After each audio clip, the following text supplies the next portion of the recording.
Jokowi atas pernyataannya jika agenda besar politik betul-betul ada untuk merusak reputasi politik keluarganya. Kita bahas bersama dengan Ketua Umum Rampai Nusantara, Mardiansyah Semar, dan juga ada Direktur Eksekutif Lingkar Madani, Ray Rangkuti. Bung Ray dan Bung Mardi, selamat petang. Selamat petang. Sore, Bung. Baik, saya ingin ke Bung Ray dulu. Bung Ray, ketika Pak Jokowi mengatakan bahwa ada agenda politik besar terkait dengan polemik ijazah palsu termasuk juga pemaksulan Gibran, saya minta analisa Anda, apakah betul pernyataan tersebut atau memang ternyata polemik ini hanya upaya untuk kemudian membongkar kasus hukum? Iya, dua-duanya bisa. Karena dua-duanya juga bertalian kan. Kalau misalnya kita memasukkannya dari kasus hukum, ya dengan sendirinya implikasinya kepada popularitas, tingkat kesukaan dan juga tingkat penghormatan orang terhadap Pak Jokowi selama ini. Sebab kalau misalnya dapat dibuktikan bahwa ijazah itu tidak asli, itu kan dengan sendirinya akan mendowngrade ya apa yang selama ini sudah dicapai oleh Pak Jokowi gitu. Jadi dua hal ini nggak terpisah antara proses hukum yang sedang berlanjut dengan terjadinya siklus antara popularitas, ya tingkat kepercayaan, ya kemudian penghormatan terhadap keluarga Pak Jokowi gitu. Oke, saya ingin ke Bung Mardi. Bung Mardi, kalau memang betul ada agenda politik besar di tengah polemik ijazah dan juga pemakzulan Wapres Gibran, menurut Anda, siapa lawan politik Pak Jokowi yang kira-kira merancang ini? Ya, kalau bicara soal lawan politik tentu saya setuju ya, residu politik dalam kontestasi Pilpres 2024 yang lalu tentu masih tersisa cukup banyak ya. Dan di masa kepemimpinan Pak Jokowi, 10 tahun masa kepemimpinan Jokowi tentu juga banyak kelompok-kelompok kepentingan yang merasa tidak diuntungkan atau merasa juga beberapa hal yang diamputasi oleh Pak Jokowi yang memang pasti standingnya demi kepentingan bangsa dan negara. Misalnya ada ormas yang dibubarkan dan lain sebagainya, mungkin juga itu juga menjadi bagian yang cukup dapat diduga kuat bahwa bagian-bagian yang punya irisan dengan orkestrasi yang sekarang ini dibangun. Karena sekarang ini kan nggak selesai-selesai ya urusan Pak Jokowi ini. Semua urusan yang ada kaitan dengan Pak Jokowi selalu ditarik-tarik bahwa memang ini persoalan yang penting untuk dipersoalkan, sehingga itu patut diduga ada keinginan untuk mendowngrade reputasi dan lain sebagainya Pak Jokowi dan keluarga. Tapi memang dalam Pilpres 2024 kemarin menjadi kunci ketika ternyata Pak Jokowi juga menjadi kunci kemenangan Pak Prabowo dan Mas Gibran. Oke, Bung Ray, menurut Anda yang paling memungkinkan, yang merancang jika betul ada skenario ini dari dalam koalisi atau dari luar? Ya kalau tadi kan disebutkan orang-orang yang merasa kalah dalam Pilpres itu. Yang kalah itu kan ada dua kan. Satu pasangan Anies Baswedan Caimin, dan yang kedua Ganjar dan Pak Mahfud. Yang satunya diusung oleh PKB dan Nasdem, yang satunya diusung oleh PDI Perjuangan. Nah kalau disebut orang-orang yang kalah itu ya mungkin berkisar sekitar situ. Pertanyaannya adalah kalau kita korelasikan antara dua ini dengan mereka yang sedang katakanlah misalnya satu mempersoalkan ijazah, kedua mendorong pemakzulan Gibran gitu, ada keterkaitan langsung nggak? Kan itu dulu alat ujinya tuh. Kalau kasus ijazah ini misalnya kan sejak 4 tahun yang lalu udah dipersoalkan oleh mereka, apakah itu Roy Suryo, apa siapa macam-macam dan sebagainya. Artinya justru kala Pak Jokowi masuk pada periode kedua, di mana Pak Jokowi saat itu masih bersama dengan PDI Perjuangan. Tapi gini Bung Ray, kenapa yang harus disasar sosok dari Presiden ke-7 Joko Widodo? Maksudnya kenapa Pak Jokowi yang Betul. disasar? Yang jadi sasaran tembaknya kenapa Pak Jokowi? Ya kita nggak tahu orang-orang mau sasar siapa kan itu pertama ya hak warga negara. Kedua memang boleh jadi orang merasa bahwa Pak Jokowi itu punya masalah gitu ya. Yang ketiga juga mungkin ada juga orang merasa bahwa kebohongan-kebohongan yang kayak begini di dalam sistem pemerintahan kita dan perilaku politik kita itu harus dihentikan. Dan oleh karena itu harus dibongkar.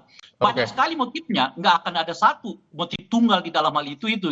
Nah, cuman apapun motifnya, misalnya dari sekian banyak itu, jelas kalau kasus ini bergulir, ya potensial akan menurunkan kredibilitas Pak Jokowi.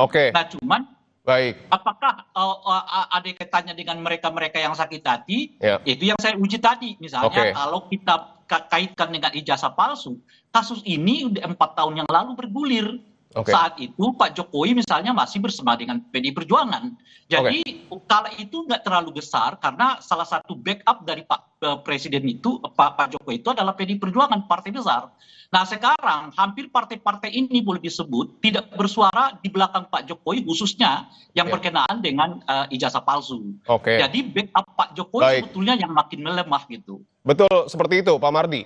Terlalu sempit ya apa yang disampaikan Ray, karena kan Ray bicara soal 2 calon kalah dalam kontestasi 2024. Kita bicara bagaimana orang kecewa, orang tidak diuntungkan, orang sakit hati, tidak hanya dalam kontestasi 2024. Jadi kalau bicara soal ijazah palsu misalnya, kita tahu motor-motor yang itu dekatnya sama siapa, misalnya dekat sama Anies Baswedan, salah satu pasangan calon.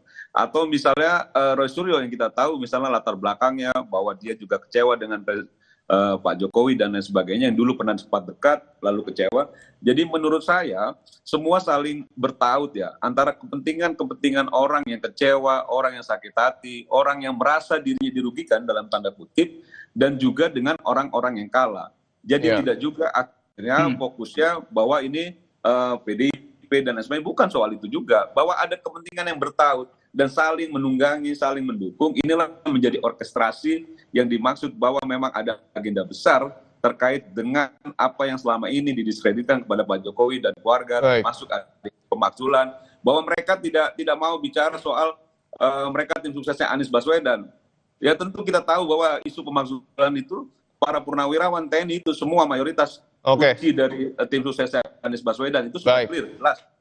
Baik, kami sudah dapat poinnya. Saya ingin ke Bung Ray lagi. Bung Ray, kalau kita melihat respon dari Pak Jokowi saat ini ketika sudah diserang dari kanan dan kiri, apa pesan yang kemudian ingin disampaikan? Kenapa tidak terlalu kalem seperti biasanya, ataukah mungkin sudah khawatir? Iya, karena nggak ada teman lagi. Kalau dulu kan nggak ada teman lagi, teman yang backup beliau. Kenapa? Tidak ada teman lagi, berarti sudah ditinggalkan teman-teman politiknya.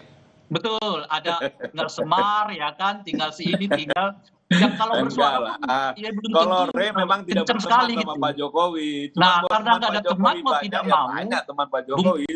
Termasuk teman baiknya kan Presiden Prabowo yang ini merisaukan Ray dan kawan-kawan. Kita mau diskusi saling selak atau mau diskusi satu-satu dulu. Oke, Bung Mardi sepakat nggak nih kalau Pak Jokowi udah ditinggal teman-teman politiknya? Diskusi satu-satu. Baik, Bung Mardi sepakat ya? Jangan saya ngomong ya. Ya, oke. Ngomong Ray. Kalau saya salah, saya juga bisa itu soalnya. Nah, jadi nggak ada teman lagi. Itu yang saya sebut tadi. Hampir semua partai politik nggak mau berbicara kok soal ijazah palsu. Artinya khawatir kalau Pak Jokowi udah mulai khawatir, bisa dibilang seperti itu? Nah, sekarang ini yang ada adalah apa yang disebut dengan relawan-relawan beliau. Tapi kan relawan beliau juga satu-satu kan, misalnya udah ada yang berubah nama dari Jokowi apa menjadi Prabowo apa, misalnya begitu kan, berubah itu. Dan karena makin tidak ada teman, yang mau tidak mau ya Pak Jokowinya harus keluar. Bung. Baik, kami sudah dapat poinnya. Bung Mardi, betul nggak tuh apa yang kemudian disampaikan oleh Bung Ray? Mulai ditinggalin nih sama teman-teman politik Pak Jokowi. Kalau Jokowi tidak berteman sama Ray Rangkuti itu sudah jelas, clear. Bahwa Jokowi banyak teman itu juga clear. Tapi yang menjadi risau Ray Rangkuti dan kawan-kawan, ternyata sampai titik ini Pak Jokowi berteman baik dengan Pak Prabowo Subianto, Presiden Republik Indonesia. Yang mereka ini yang berusaha masuk ke lingkaran kekuasaan agak sulit juga. Atau misalnya juga tim sukses dulu yang di eranya Pak Prabowo 2019 misalnya, yang sudah lari dari Pak Prabowo ini kembali susah juga kembali kan gitu loh. Karena Pak Prabowo-nya masih berteman baik, masih sangat menghargai Pak Jokowi sebagai bagian dari kawan baiknya Pak Prabowo yang memang sejak 2019 bergabung di kabinetnya Pak Jokowi. Jadi kalau dibilang tidak ada teman, mungkin karena Ray itu tidak berteman dengan Pak Jokowi, bukan karena Pak Jokowi tidak ada teman. Masih banyak sekali. Bahkan masyarakat juga masih banyak yang mencintai Pak Jokowi, itu kan faktanya. Jadi yang dimaksud Pak Jokowi kemarin itu hanya menyasar lawan-lawan politiknya di mungkin Pilpres kemarin. Siapa maksudnya itu? Ya, kan dalam setiap ketokohan politik tentu ada lawan. Setiap positioning politik tentu juga ada yang berseberangan.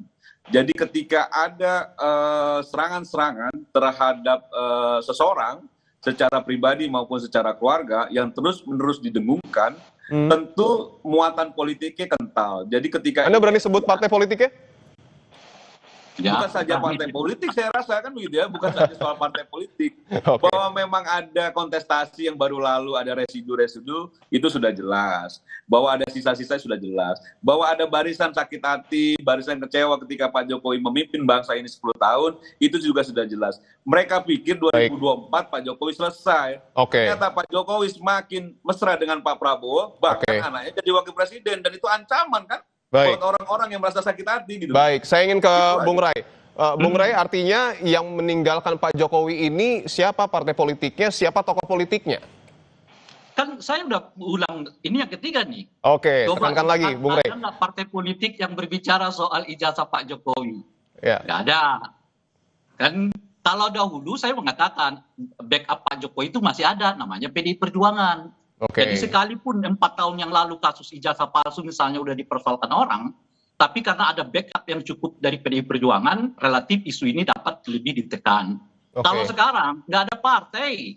Termasuk partai politik di dalam pemerintahan? Jangankan soal ijazah palsu, soal pemakzulan ya, Gibran aja, baru Golkar yang menyatakan menolak. Yang lainnya itu sampai sekarang kan belum menyatakan sikap. Di luar itu ada Nasdem. Tapi kan belum kelihatan secara tegas pernyataan penolakan itu gitu. Nah itulah yang saya suka tadi, semua orang berteman, tapi belum tentu mau bantu gitu loh. Baik. Ini yang menurut saya salah ya. Baik, kami sudah dapat poinnya. Terima kasih untuk jawabannya Bung Ray Rangkuti, Direktur Eksekutif Lingkar Madani, dan juga Bung Mardiansyah Semar, Ketua Umum Rampai Nusantara. Itu soal bahwa belum ada. Baik, terima kasih. Karena bukan Golkar. Baik, sehat-sehat selalu Bapak-Bapak. Sampai berjumpa kembali.